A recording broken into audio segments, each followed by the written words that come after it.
मेरे लैपटॉप में भी इसका जो वो है थोड़ा मेगा सुप्रभात पिक्सल। दोस्तों, मैं बेंगलोर से डॉक्टर इंद्र झुंझुनवाला आप सभी का बहुत बहुत स्वागत और अभिनंदन करती हूँ आज के इस खास प्रोग्राम में, जिसका नाम है कुछ मन की कुछ जीवन की। और इस प्रोग्राम में आज जो ये हमारा प्रोग्राम है, ये अंतर्राष्ट्रीय सप्तरस सृजन मंच आपके लिए लाया है। और बहुत ही सुंदर ढंग से आज मैं आप लोगों को बताऊंगी कि अंतर्राष्ट्रीय सप्तरस मंच कब, कैसे और किसने बनाया और उसके पीछे की मंशा क्या है।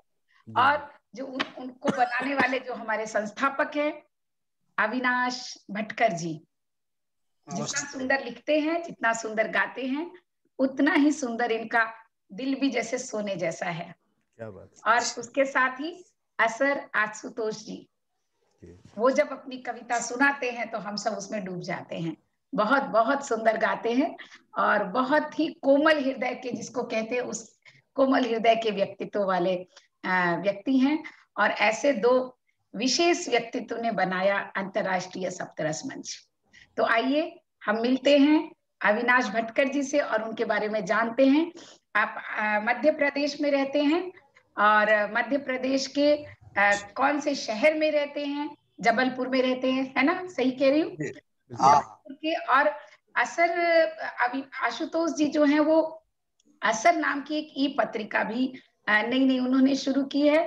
और अविनाश जी तो बहुत बहुत सारे काम करते हैं, मजदूर यूनियन में हैं, उनके नेता हैं और गरीबों पर और जिनकी जरूरतमंदों के लिए ये हमेशा तैयार रहते हैं। तो आपका स्वागत है अविनाश भटकर जी एक बार फिर से। असर भाई, आपका भी बहुत बहुत स्वागत है आप ही के प्रोग्राम में कुछ मन की कुछ जीवन की, जिसमें हम लोग बात करेंगे आपके मन की भी और लोगों के जीवन की भी। लोगों के जीवन के लिए हम क्या कर सकते हैं, मानवता के लिए हम क्या सोचते हैं, और आपने ये असर पत्रिका क्यों निकाली, आपने सृजन मंच क्यों बनाया, जिसका कि मुझे जहां तक ध्यान है उसका नाम लॉकडाउन सृजन मंच रखा था, जिससे कि पता चलता है कि लॉकडाउन में बनाया गया है। तो बात करते हैं। तो सबसे पहले अविनाश जी, आप हमें बताएं कि आपका बचपन कैसे बीता। मेरा बचपन जहां तक बताऊं, बड़ा मतलब ये समझिए बहुत अच्छा बचपन, बहुत लाडला था माँ बाप का, भाइयों का, बहनों का, और हर गतिविधियों में थोड़ा आगे रहता था। और विशेष बात है कि पूरे बचपन से लेके अभी तक विशेष रूप से बहुत लोगों का मेरे जीवन में सहयोग मिला मुझे, और कुछ भी करता था तो प्रोत्साहन भी बहुत मिला जी। भले ही उतना अच्छा नहीं करता था, लेकिन आप जैसे लोग मुझे मिलते रहे और तारीफ मेरे हौसला बढ़ाते रहे, और शायद मैं कुछ कर पाया ऐसा लगता है। वैसे कुछ किया नहीं मैंने जीवन में, पर यूं ही बस ऐसा है बचपन। और मेरा एक विशेष में घटना याद दिलाना चाहता हूँ कि कोई भी काम करें तो मन से करें। बिल्कुल। बचपन की बात है, मेरा एक मित्र था राकेश चौरसिया, जिसको बबलू प्रेम से कहते थे। वो बहुत अच्छा मित्र था, मतलब इतना करीब का, और बहुत अच्छा क्रिकेटर था। अच्छा। हाँ, और मेरे को मजबूरी में उसको टीम में रखना पड़ता था क्योंकि मैं उसका दोस्त था। और जब खेलता था तो मेरा मन नहीं लगता था, लेकिन एक बार ऐसे ही मन में आया कि यार ये बेचारा इतना अपने लिए करता है, जबरदस्ती टीम में जगह बना देता है। फिर उसने मेरे को सलाह दी कि एक काम कर यार, तू खेलना सीरियसली शुरू कर। और बोला मैं क्या करूं? मैंने कहा यार मेरे को तो इतना आइडिया नहीं है कुछ भी, मैं डरता हूँ थोड़ा स्पीड से और इससे उससे। तो उसने वो कॉन्फिडेंस दिया मुझे और बोला कि तू लेग स्पिन कर, तेरा बहुत कम स्पिनर होते हैं, उस जमाने में भी बहुत कम हुआ करते थे। तो मैंने लेग स्पिन उस जमाने में सीखी, और आश्चर्य की बात कि उसके बाद क्रिकेट में मेरा एक विशेष पहचान लेग स्पिनर, और उसके बाद जो बॉल से डरने वाला व्यक्ति, मेरे जैसा व्यक्ति, मैं ओपनिंग करता था और बहुत सफल रहा। कॉलेज के दिनों तक मैंने खेला, ये विशेष बात है। तो मेरा यही कहना है क्रिकेटर बने आपके साथ भी। क्रिकेटर क्यों नहीं बने? शायद अपने उस समय हमारा जबलपुर एक्चुअली इतना एडवांस नहीं था नहीं, और इतनी सुविधाएं नहीं थी कोचिंग, ठीक जिसकी बात। वजह से फिर भी क्लब क्रिकेट तक खेला। बहुत अच्छा, बहुत ही मजेदार बात आपने बताई। असर जी, आप बताएं कि आपको अविनाश जी कब मिले, आप लोगों की दोस्ती कैसी रही और आपका बचपन कैसा था? मैं शुरू करूं बचपन से ही जी। तो बचपन, मेरे पिताजी प्राचार्य थे। तो गांव में बचपन बीता, जहां जहां उनका ट्रांसफर था। तो एक जगह थी जहां गेहूं भी पिसाने के लिए 10 किलोमीटर जाना पड़ता था। लाइट भी नहीं थी। Oh my उस God. उस जगह पे, मतलब आज सोचता हूँ तो लगता था मैं कितना साधन संपन्न था। क्योंकि मुझे याद है बचपन में जब हम लोग खाना खाते थे तो चूल्हे में रोटी बनती रहती थी। गरम गरम। बगल में एक मर्फी मैजेस्टिक रेडियो छोटा सा चलता रहता था। और ठीक उसी समय अमीन साहनी और रूना लैला का आता था फूलमती की चिट्ठी। अच्छा, नाम ही नहीं सुना मैंने, क्या बात है। वो बहुत बढ़िया पढ़ती थी, वो विदेश में रहती थी फूलमती। और अच्छा। गांव में क्या क्या सबको चिट्ठी लिखती थी तो कैसे लिखती थी ये सब जी जी जी। और उस समय भैया और पिताजी, भाई साहब हमारे अभी देहरादून मिलिट्री कॉलेज से रिटायर्ड है, वाइस प्रिंसिपल, और पिताजी प्रिंसिपल थे।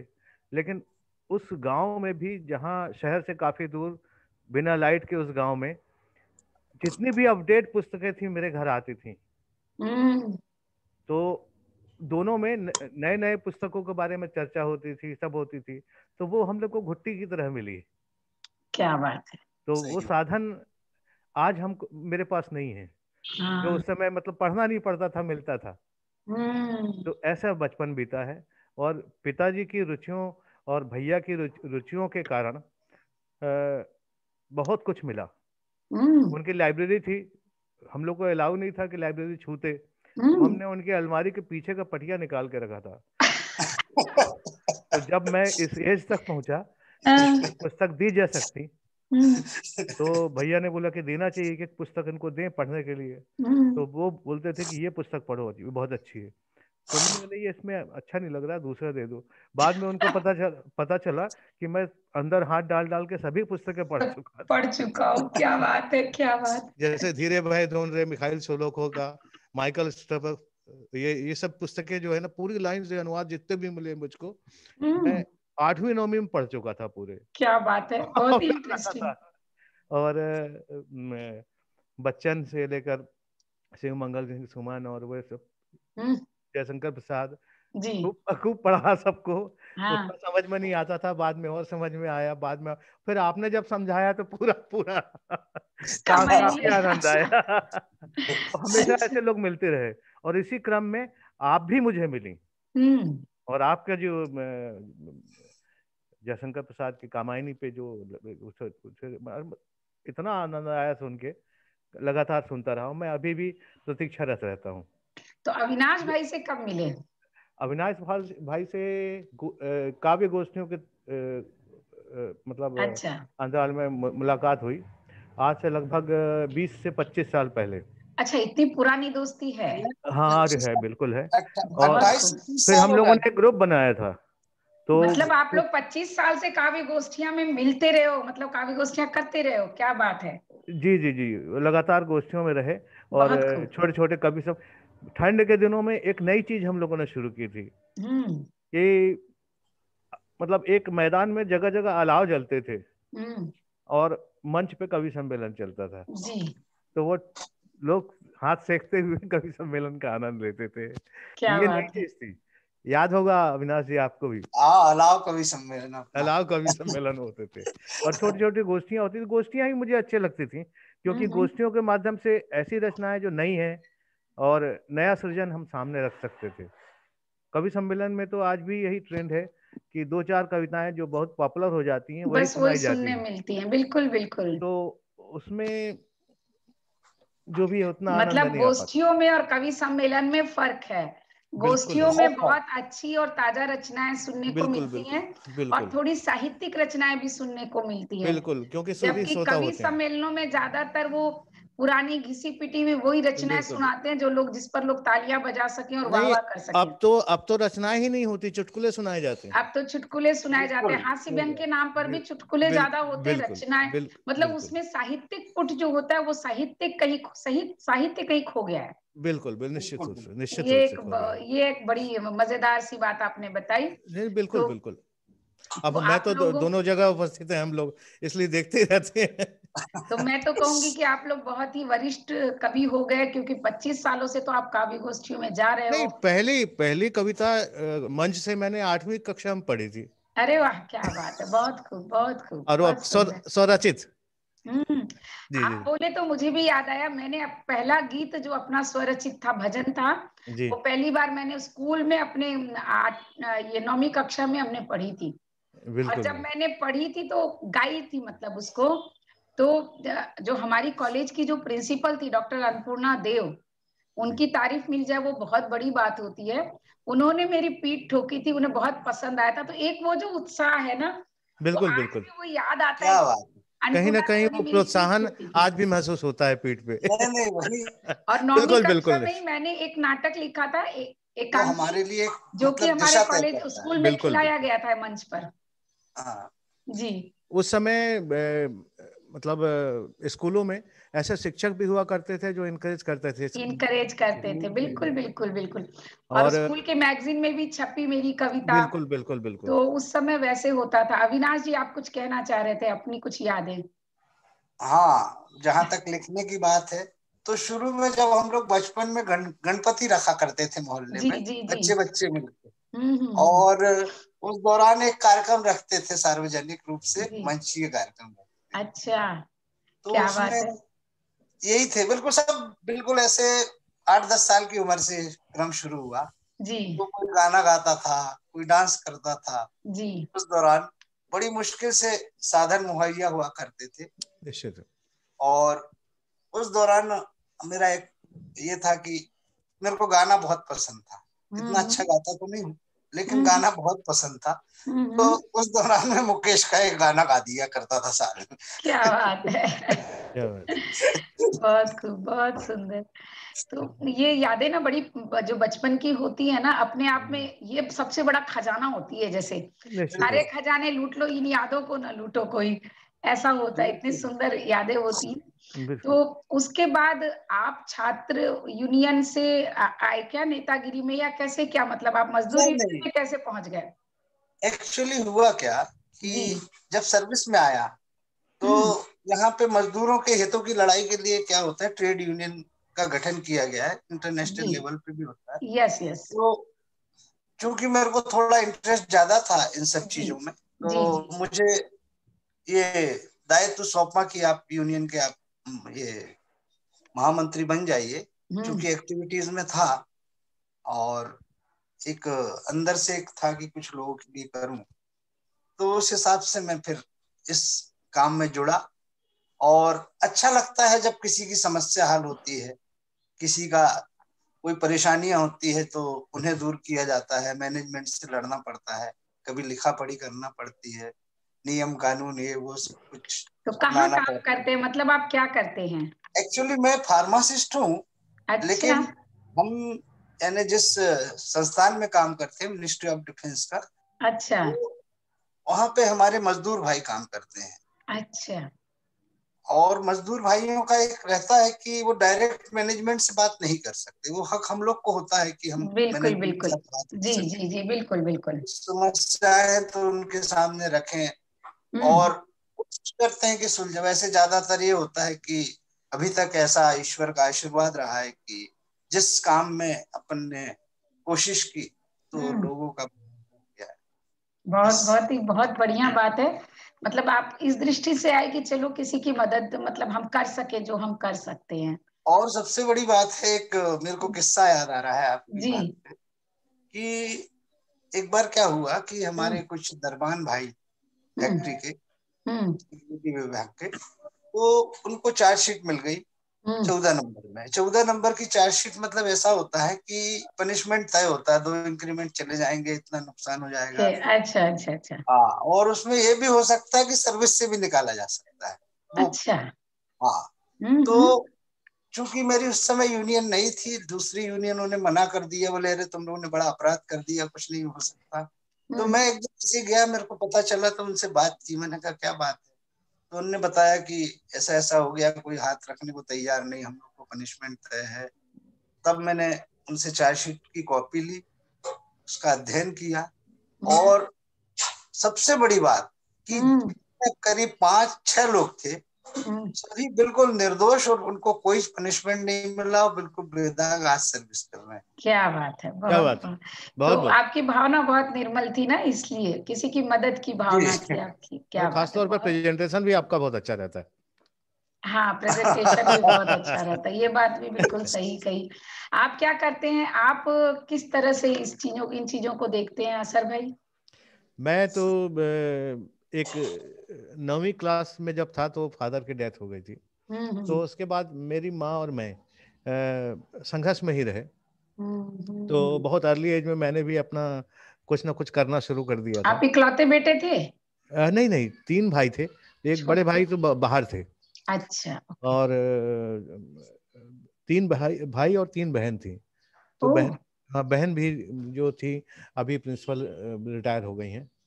और दूसरे नंबर की बहन हाउसवाइफ है घर पे, और तीसरे नंबर की बहन भी टीचर है। और मेरा सबसे छोटा भाई है, वो यहाँ टीचर है। बड़े भाई तो रिटायर्ड हैं मिलिट्री कॉलेज से। ओके। और मैं माँ के साथ रहा हमेशा, और दोनों मिलके संघर्ष करते रहे। और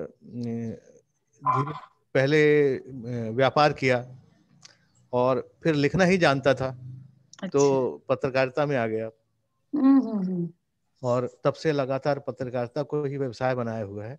अच्छा, ओके। अब मैं यहाँ सिटी एडिटर हूँ। अरे आशु टीवी भी सुधारता था ना? हाँ, सब व्यापार भी करता था, और वो टीवी असेंबल होती थी हमारे यहाँ। अच्छा, तो ओके। टेक्निकली मैं इलेक्ट्रॉनिक्स का भी काम किया है मैंने। तो आप इंजीनियर हो कि ऐसे ही कर लिया बस? मैं सिविल इंजीनियर हूँ। सिविल इंजीनियर हैं आप? जी ओके, जी। बहुत और खूब। बाद में पत्रकारिता वगैरह का भी कोर्स किया मैंने। तो इंजीनियरिंग का काम क्यों नहीं किया, सिविल इंजीनियर हो तो? उस समय हमारे समय में यहाँ पे एमपी में 7 साल का बैन था सरकारी नौकरियों पर। तो अच्छा। उसी मतलब नाइट में किया था मैंने पढ़ के, दिन में तो काम करता था। तो वैसे भी थोड़ा सा एज ज्यादा थी, और करने के बाद 7 साल का जो बैन हुआ, हम ओवर एज हो गए थे। और मतलब यहाँ पे ठेकेदारी जो है एमपी में या सभी जगह बोलना चाहिए, भ्रष्टाचार का अखाड़ा है पूरा। तो वो काम और वो माहौल मुझे पसंद नहीं था। क्या बात है, इसलिए चलिए बहुत, में आया। लेकिन आपने बहुत संघर्ष किया और आगे बढ़े, ये बहुत अच्छी बात लगी।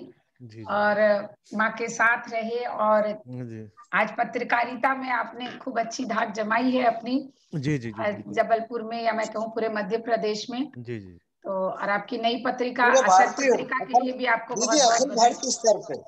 हाँ, इनकी पहचान अखिल भारतीय स्तर पे है, बहुत अच्छे व्यक्तियों में। क्या बात है, नहीं वो तो निश्चित ही आप दोनों की ही मेरे हिसाब से तो अखिल भारतीय स्तर पर पहचान है। क्योंकि आप जिस तरह से, आप सिर्फ गाते या लिखते ही नहीं है, मैंने देखा है कि आप साहित्य की बहुत जानकारी भी रखते हैं, और व्याकरण की भी बहुत जानकारी रखते हैं। क्योंकि लोगों की कविताएं आप सुधारते भी हैं, उनकी गलतियां भी बताते हैं। तो इससे समझ में आता है कि आप दोनों का नॉलेज तो बहुत बहुत आगे है।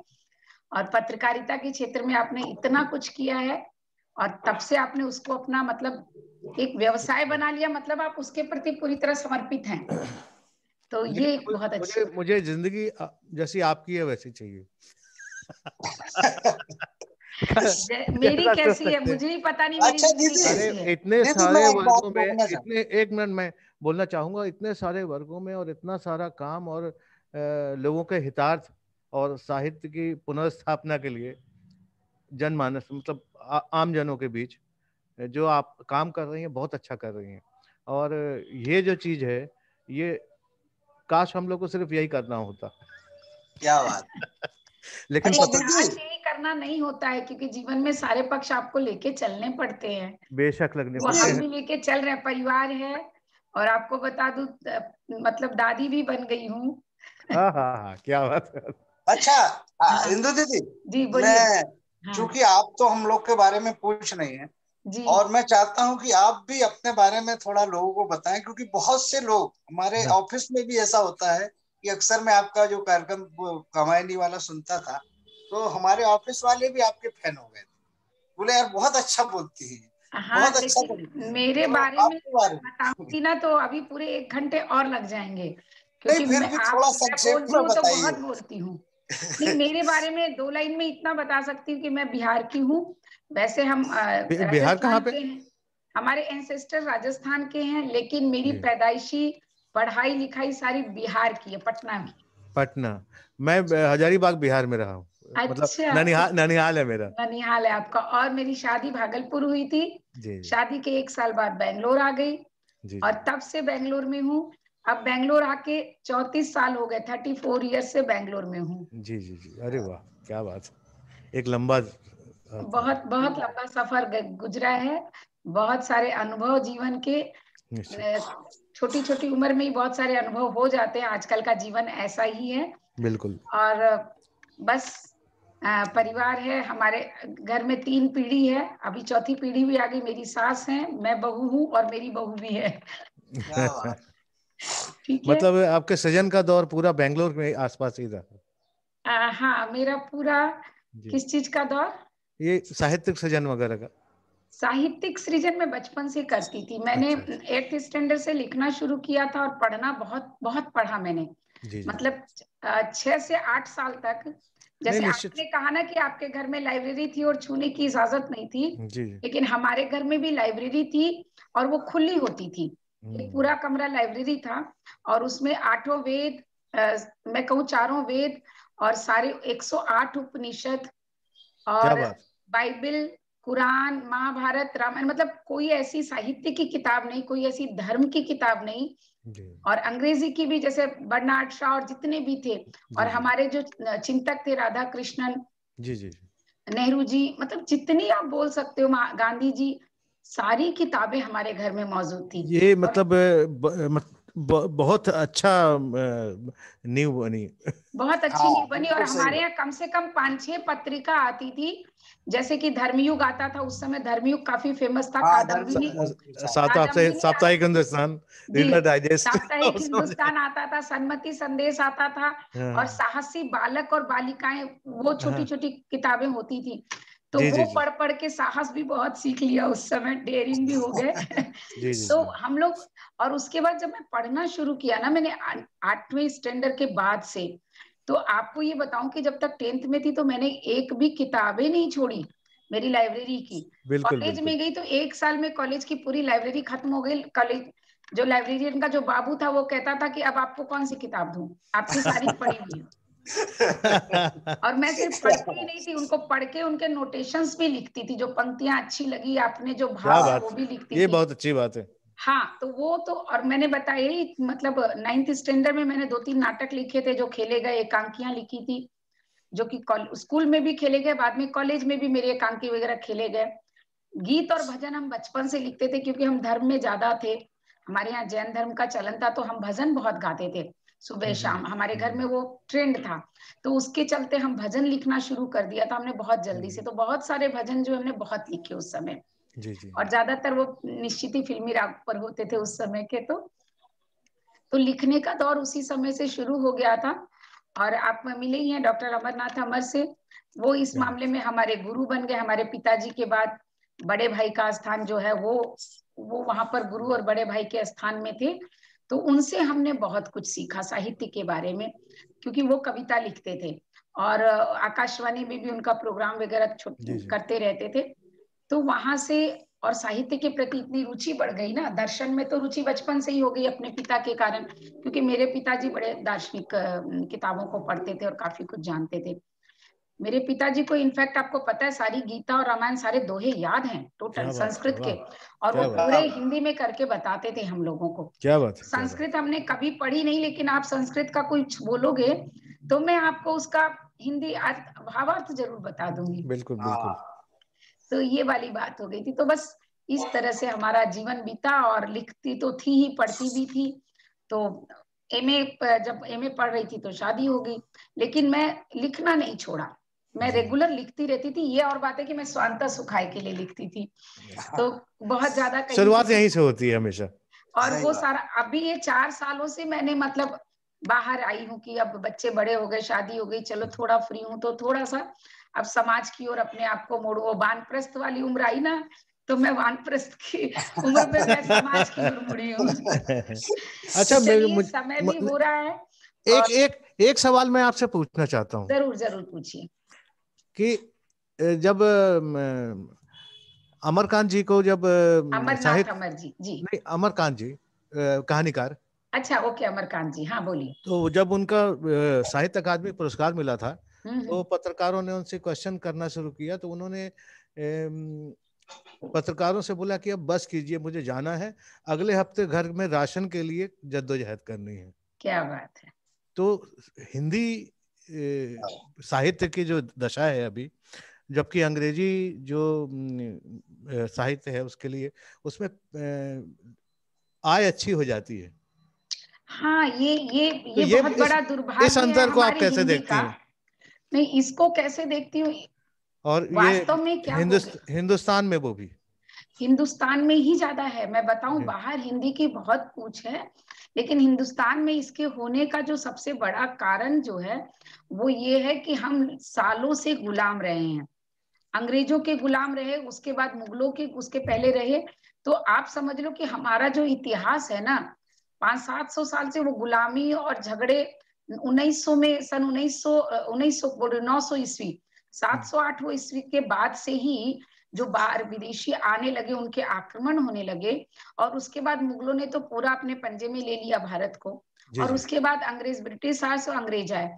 तो ये जो गुलामी की जो दास्ता थी, और उसके बाद ये समझ में आया कि अंग्रेजी अगर आपको आती है तो आप पढ़े लिखे माने जाते हो, अंग्रेजी आती है तो आप अच्छे माने जाते हो, आप सभ्य माने जाते हो। मतलब जैसे हम किसी जंगल में रहने वाले आदिवासियों को देखते हैं ना, जब उनको नहीं आता, तो जब अंग्रेजी नहीं आती है तो हम भारतीय अपने आप को आदिवासी एक दूसरे को समझने लग गए हैं।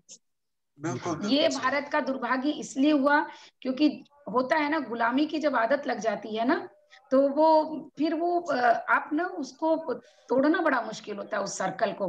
मुझे एक छोटी सी उसमें कहानी याद आ रही है, समय तो नहीं है, लेकिन एक छोटी सी कहानी आपकी बातों से मुझे याद आ गई कि एक राजा था, आप लोगों की शायद सुनी भी हो, वैसे पिग्मेलियन आप लोगों की पढ़ी हुई है, तो पिग्मेलियन में भी वैसी सी स्टोरी थी। बर्नार्ड शॉ की जो पिग्मेलियन मैंने पढ़ी थी, बहुत प्रभावित हुई थी, हमारे कोर्स में थी 11th-12th में। जी। तो एक राजा है, उसको वो कहीं से एक बहुत ही खूबसूरत सी एक लड़की उसे बहुत पसंद आ जाती है, और उसे बुला, वो अपने घर ले आता, रानी बना देता है। बहुत गरीब थी, बहुत लाचार थी, और भीख मांग रही थी। तो राजा को उस पर दया आती है, और वो उसको लेकर आ जाता है, और खूबसूरत थी इसलिए उसको रानी भी बना लेता है, महल में रख देता है। लेकिन जब भी वो खाना खाने बैठे तो वो ठीक से खाना ही ना खाए, 75 तरह के पकवान है, लेकिन उसका पेट नहीं भरता था। तो राजा ने कहा कि ऐसे तो ये एकदम दुबली हो जाएगी और बीमार हो जाएगी, ये खाती क्यों नहीं है, क्या चक्कर है। तो उसके बाद उन्होंने देखा कि एक दिन उन्होंने छुप के देखा कि आखिर में वो कैसे खाती है और क्या करती है। तो देखा कि वो जो उसको जो रोटियां दी जाती है ना, वो छुप छुप करके 1-2 रोटी उसमें से चुरा लेती थी, और छुपा कर ले आती थी, और अपने कमरे के मोखे पर, खिड़की पर उस रोटी को रख देती थी। और रखने के बाद जैसे भीख मांगने की जो स्टाइल होती है ना, उसमें वो भीख मांगती थी, वो सूखी हुई रोटी, देन वो उस रोटी को खाती थी। तो ये जो है ना, ये संस्कार की बात होती। तो हम भारतीयों में ना 200 साल बहुत लंबा समय होता है, 4 पीढ़ी 5 पीढ़ी की बात होती है, और उसके पहले के और 200 साल, 400-500 साल की गुलामी से हमें गुलाम होने की आदत हो गई। तो अब हमें जो आप मुझे कोई बात समझाएंगे, मुझे नहीं समझ में, अपने परिवार की बात नहीं समझ आती, बाहर का कोई समझाता है समझ आ जाती है। बस वैसा ही है, हमें बाहर वालों की भाषा, बाहर वालों की हर चीज अच्छी लगती है। जी। उनका खाना पीना, उनका रहन सहन, हमें अब वो भाने लगा, वो मेंटलिटी हो गई गुलामी वाली। अब उस जंजीर को दिमाग से तोड़ना है। हम शरीर से अब गुलाम नहीं रहे, देश की दृष्टि से गुलाम नहीं रहे, लेकिन मानसिक गुलामी हम आज भी झेल रहे हैं। तो आज भी जो अंग्रेजी नहीं बात करता है ना, तो हम देखते हैं अरे चाहे उसके पास मास्टर डिग्री क्यों नहीं हो, उससे बात करना पसंद नहीं करते, और अंग्रेजी में 2-4 लाइन बोलता है तो अरे ये बड़ा पढ़ा लिखा बड़ा समझदार बिल्कुल आदमी। बिल्कुल बिल्कुल बिल्कुल सही बात है। तो ये भाषा जो है ना, और इसी कारण से हमारी हिंदी भाषा जो आपने पूछा ना, वो पिछड़ गई है। जबकि हिंदी भाषा कितनी वैज्ञानिक है, हम रोज इस बात को दोहराते हैं, बताते हैं, निश्चित रूप से। लेकिन हम अपने बच्चों को भी तो अंग्रेजी स्कूल में ही डाल रहे हैं ना।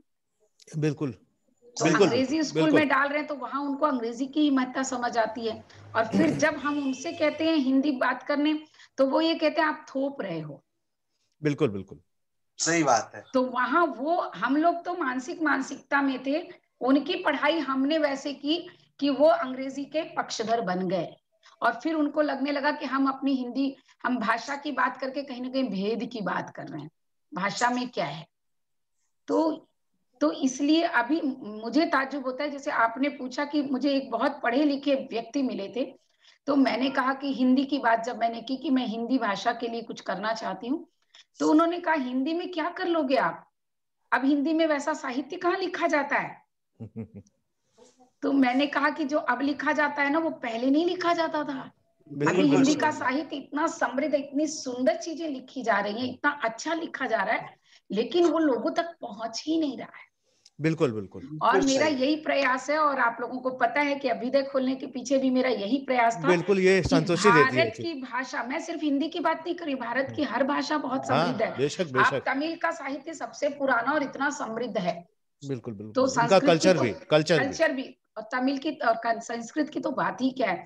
तो इसीलिए मैंने हर राज्य में शाखा खोलने का जो प्रण लिया, वो इसीलिए लिया कि वहां की भाषा, हिंदी भाषा, और अंग्रेजी भी आए। अंग्रेजी से कोई बैर नहीं है, क्योंकि अगर आज आप विश्व में कहीं जाना चाहते हो तो आपको वो भाषा भी विश्व की भाषा और है, निश्चित तो रूप उसको से भी आना चाहिए। ये जो दक्षिण भारतीय फिल्में हैं, उसमें हिस्टोरिकल फिल्म देखिए तो क्या मन, चंदा मामा साकार हो जाता है।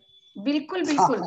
तो नहीं, बहुत बहुत बहुत अच्छी बात है। हमारे भारत का साहित्य इतना विशाल है कि बाहर के लोगों को उसकी विशालता, उसकी गुणता समझ में आ रही है, हम लोगों को नहीं आ रही है। तो इसमें कहीं ना कहीं एक तो हमारी गुलामी, मानसिक गुलामी उसका कारण है, और दूसरा अब भारत में जो स्कूलें हैं, अगर गवर्नमेंट स्कूल है तो उसकी वो दशा नहीं है, और हम अंग्रेजी स्कूलों में बच्चों को पढ़ाते हैं, तो वहां की जो पढ़ाई है उसमें आपको हिंदी को महत्व नहीं दिया जाता है, नहीं दिया जाता। बल्कि उसमें अगर बच्चे बाहर भी हिंदी में बात करते दिखते हैं तो टीचर्स डांटती हैं कि तुम इंग्लिश में बात। तो ये सारी चीजें गलत हो रही है, और इनको, आप पत्रकारिता में हैं तो आपको इन सब चीजों के लिए आप जरूर कुछ ना कुछ बहुत अच्छा कर सकते हैं। नहीं कर रहे हैं, और साथ में इस चीज को झेलते भी हैं कि हिंदी पत्रकारिता में भी उतना पैसा नहीं है। नहीं, पत्रकारिता में अंग्रेजी को इतना महत्व मिल गया है निश्चित रूप से कि हिंदी अब बहुत पिछड़ गई है, और वो पिछड़ गई है तो उसके लिए हमें कहीं ना कहीं जागरूक हो करके, मैं नहीं कहती हूँ कि आप अपनी अंग्रेजी को छोड़ दो, दूसरी भाषाओं को छोड़ दो, लेकिन अपनी मातृभाषा और अपनी राष्ट्र में जो सबसे ज्यादा बोले जाने वाली भाषा, ये आपको पहले आनी चाहिए। बिल्कुल आना चाहिए। अंग्रेजी भी आए तो सुने पर सुहागा है। बिल्कुल। लेकिन जो अंग्रेजी बोलने वाले नहीं हैं, उनको आप इस दृष्टि से हिकारत से नहीं देख सकते हो कि अरे इसको तो अंग्रेजी नहीं। और ये जो आप लोगों ने मतलब हम अपन ने शुरू किया है, जो आपकी ये मतलब पूरी क्षमता से ये जो काम हो रहे हैं, ये निश्चित ये इस परेशानी से कहीं ना कहीं इसका कहीं थोड़ा तो उस समाधान हो रहा है। जाए। हाँ, थोड़ा आज की पीढ़ी ये बात तो बिल्कुल सही है कि और इसका बहुत महत्व है, बहुत महत्व है, बहुत जरूरी है। और शायद इसमें नए बच्चे जब आते हैं ना, आप बुलाती हैं, उनसे बातचीत करती हैं, वो कविता सुनाते हैं और अच्छी कविता सुनाते हैं, और अपने वेदों पे आधारित और अपने इतिहास पे आधारित कविताएं, जो एक बच्ची ने सुनाया था, वो श्रद्धा सुनाती है ना, कितनी सुंदर वो महाभारत वगैरह की जो इसमें मतलब बहुत अच्छा लगता है कि सब कुछ करने के बाद ये इस तरीके से सामने आ रही हैं, तो बहुत ध्यान लगा के बहुत अच्छे से सुनते हैं हम लोग भी। बिल्कुल बिल्कुल। तो इसी बात पर आपकी एक कविता, आपका एक गीत हो जाए असर जी, क्योंकि समय हो रहा है, तो मैंने कहा कि अब गीत कर सुन ले। एक छोटा सा गीत जी बहुत सुनाता हूँ। शाम थकी सी नित आएगी, नई उमंगे होंगी भोर, माटी से जुड़कर महकेंगे, साथी चले गांव की ओर। क्या बात है, शाम बहुत थकी सी। बैलों के थिरकन में श्रम के जीवन का संगीत जहां है, धरती के स्नेहिल आंचल से नित्य निखरती प्रीत जहां है, जहां हवा वात्सल्य गीत सा धीमा धीमा करती शोर। शाम थकी सी, शाम थकी सी नित आएगी, नई उमंगे होंगी भोर, माटी से जुड़कर महकेंगे, साथी चले गांव की ओर। शाम थकी सी। नदिया के अंतिम बंद दे रहा हूं, समय भी कम है। नदिया के कल कल तालों पर निर्झरणी संगीत सुनाती, प्रीत प्रतीक बनी वह छल छल पाकर अंत अनंत समाती, प्रकृति से प्रकृति का मिलना, मिले कहाँ अब इसका छोर। शाम थकी सी, शाम थकी सी नित आएगी, नई उमंगे होंगी भोर, माटी से जुड़कर महकेंगे, साथी चले गांव की ओर। शाम थकी सी। बहुत बहुत ही सुंदर, भाव भी बड़े प्यारे थे आवाज के साथ साथ, और बहुत अच्छा लगा। तो अविनाश जी आपकी भी एक सुन ले। आपकी यात्रा ऐसे ही लगती है, इसलिए गाना याद आ गया। क्या बात है, क्या बात है। नहीं, हाँ, यात्रा ऐसी ही होती है जीवन की। तो बस आगे बढ़ते जाना है। तो अविनाश भाई आप भी कुछ सुना दें। हाँ, आशु ने सुनाया, इतना मधुर, बहुत बहुत सुंदर सुनाया। और इसके एक्चुअली मेरे को यानी शुरू से बहुत से लोग लिखते हैं, बहुत से साथ में पढ़े हैं जिनके साथ अच्छा समय गुजरा, लेकिन आशु के गीत मेरे को आज भी उतने ही प्रिय लगते हैं और अच्छे भी लगता है, बहुत अच्छा लगता है। और मुझे हमेशा लगता है, और मुझे हमेशा लगता है कि मैं अविनाश जैसी गजल क्यों नहीं कह पाता। क्या वो क्या है ना कि बोलते हैं ना, दूसरे की थाली में घी घना लगता है, दूसरे की खिचड़ी में, वो वाली बात है। जैसे आप तारीफ करती हैं तो मुझे ऐसा लगता है कि अपना दही किसको खट्टा लगता है। ये बात तो सही है। नहीं नहीं, बहुत बहुत सुंदर लिखते हैं, नो डाउट। चलिए अविनाश जी, चलिए अविनाश। हाँ, चलिए मैं अब मैंने पहली गजल जो मैंने लिखी थी जी, आज वो सुनाता हूँ। स्वागत है। पहले मैं व्यंग लिखता था, हाथ से लिखता था, तो हमारे जो सूरज भैया है, सूरज राय सूरज, वो हमारे गुरु हैं, उनने बोला क्या फालतू लिख रहा है, कुछ अच्छा लिख।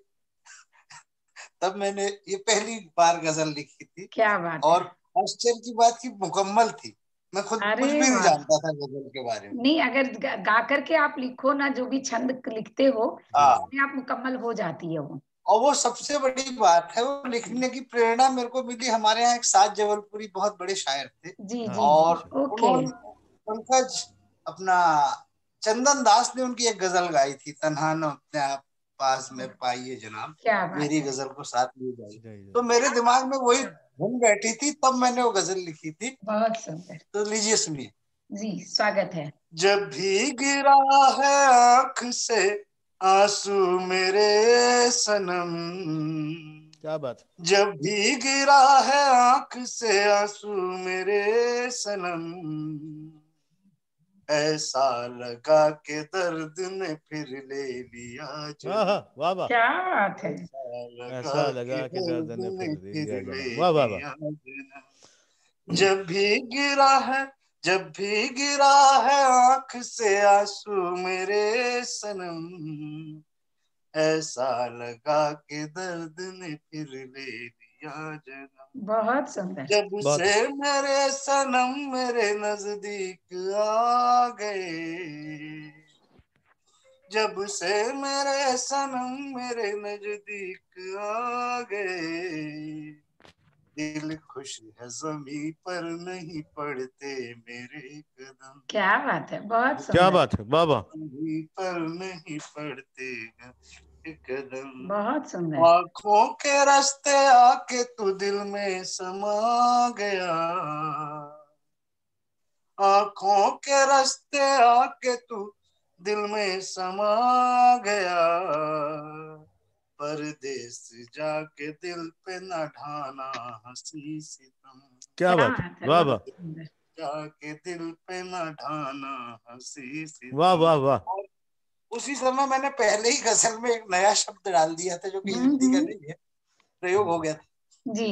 ढलती नहीं है जिंदगी गीतों की शक्ल में, ढलती नहीं है जिंदगी गीतों की शक्ल में, सुर है मेरे मगर मुझे मिलता नहीं रिदम। हाँ, क्या बात, वाह वाह वाह, मगर मुझे मिलता वाह वाह। ढलती नहीं है जिंदगी गीतों की शक्ल में, सुर है मेरे मगर मुझे मिलता नहीं रिदम। बहुत अच्छा, बहुत अच्छा। खुशियों से मेरी जिंदगी का वास्ता नहीं, खुशियों से मेरी जिंदगी का वास्ता नहीं, मरहम की चाह में मेरा बढ़ता गया जख्म। क्या बात है, क्या बात, बहुत खूब, वाह वाह, बहुत खूब। बहुत अच्छी बात, बहुत अच्छी बात। खुशियों से मेरी जिंदगी का वास्ता नहीं, मरहम की चाह में मेरा बढ़ता गया जख्म। और गजल का नुक्ता देखें, जब भी वफा का जिक्र हो तू याद आएगा, जब भी वफा का जिक्र हो तू याद आएगा, सदियों के बाद होता है मसरूर का जन्म। हाँ, बेशक क्या बेशक, बात है, क्या बेशक बेशक बेशक। बहुत सुंदर, बहुत सुंदर। सदियों के जब बाद भी वफा का जिक्र हो तू याद आएगा, सदियों के बाद होता है मसरूर क्या का बात। जन्म। जब भी गिरा है आंख से आंसू मेरे सनम, ऐसा लगा कि दर्द ने फिर ले लिया जन्म। वाह वाह वाह। बहुत बहुत बहुत सुंदर। और इसी तारतम्य में मैं चाहूंगा कि जब आशु समय ने लेकिन सुना हो दिया, गया है। मैंने सुना दिया, तो इंदु दीदी क्यों को क्यों हम कैसे नहीं। बेशक बेशक बेशक। नहीं, मैं सोच रही थी लेट हो गई। ठीक है, मैं गाकर नहीं, ऐसे ही कुछ पंक्तियां हाँ सुना आप देती हूँ। सुनाइए, कुछ ना कुछ तो सुनाना पड़ेगा। चलिए, अच्छा ठीक है। तुम अपनी लेकर बैठे हो, जग सारा धुआं धुआं सा है। राग आप लोग दे दीजिएगा बाद में। हाँ बिल्कुल। तुम अपनी लेकर बैठे हो, जग सारा धुआं धुआं सा है, किरणों की आस लिए देखो हर कोई बुझा बुझा सा है। क्या बात। किरणों की आस लिए कोई हर कोई बुझा बुझा सा है। तुम कहते हो एकाकी हो, मन में तेरे है दर्द बहुत। आपने भी दर्द की बात की थी। बिल्कुल। तो तुम कहते हो एकाकी हो, मन में है तेरे दर्द बहुत, चाहो जिसको ना पाओ, जीने ना दे ये प्यास बहुत। देख जरा बाहर आकर, देख जरा बाहर आकर, हर कोई जुदा जुदा सा है। क्या बात। किरणों की आस लिए देखो हर कोई बुझा बुझा सा है। क्या बात, वाह वाह। ये दुनिया मिलती कब किसको, ये दुनिया मिलती कब किसको, बुझती किसकी है प्यास भला। प्यासी धरती प्यासा अंबर, बुझती सागर की प्यास कहाँ। बेशक प्यासी बेशक। धरती प्यासा वाह अंबर, वाह। बुझती सागर की प्यास कहाँ। आंखों में नीर भरा देखो हर कोई रिता रिता सा है। आंखों में नीर भरे कोई हर कोई रिता रिता सा है। किरणों की आस लिए देखो हर कोई बुझा बुझा सा है। बेशक। और अंतिम पद है, चाहत फूलों की दामन में भर बैठे कांटों को पथ में। चाहत फूलों की दामन में भर बैठे कांटों को पथ में, मंजिल का पता नहीं फिर भी रुकता ना कोई राहों में, हर कोई फिर भी मगन यहाँ। हर कोई फिर भी मगन यहाँ, हर कोई खिला खिला सा है, वाह वाह वाह, ये देखो क्या बात, कोई क्या बात, बुझा बुझा सा है, तुम अपनी लेकर बैठे हो, हर कोई बुझा बुझा सा है। बेशक बेशक, क्या बात है दीदी, क्या बात है। तो चलिए, प्यास प्यास में ही संपूर्णता है। वाह वाह वाह वाह, एग्जैक्टली। नहीं, कितनी भी प्यास हो उसके बाद भी हम खिले तो रहते हैं ना, हर समय एक ही चीज को लेकर तो नहीं बैठ सकते, जीवन तो आगे बढ़ने का नाम नहीं, जिंदगी को दिशा देता है प्यास। यस, जिंदगी निश्चित, और आगे बढ़ना है, आगे बढ़ते जाना है, रुकना नहीं है। कोई तकलीफ है, कोई तकलीफ, कुछ चाहिए नहीं मिला, कुछ खो गया, तो भी आगे बढ़ते जाना है, जिंदगी का नाम बढ़ना है। बिल्कुल बिल्कुल, बहुत अच्छी तो चलिए, बहुत बहुत आनंद आया, काफी अच्छा समय भी हमारा बहुत सुंदर बीता और लंबा भी हुआ, लेकिन बहुत आनंद आया, बहुत सारी बातें जाने, और ऐसा लगा वो प्यास की बात जो आपने की ना, तो अभी भी मन प्यासा है कि कुछ और बातें कर लें, लेकिन कहीं ना कहीं समय इजाजत नहीं देता है।